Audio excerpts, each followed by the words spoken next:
ভাবেন তো যদি চোখের পলকে পুরা পৃথিবীটাই পরিবর্তন হয়ে যায়, যে পৃথিবীতে আমরা আগে বাস করতাম ওটা আর আগের মতন না থাকে।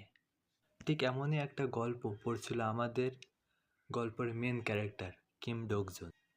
কিম ডোকজুন হলো একজন সাধারণ অফিস কর্মচারী। তার নামের কারণে তার ছোটবেলা থেকে অনেক অসুবিধায় মুখোমুখি হতে হয়েছিল, কারণ ডোকজুন শব্দের অর্থ হলো একমাত্র ছেলে।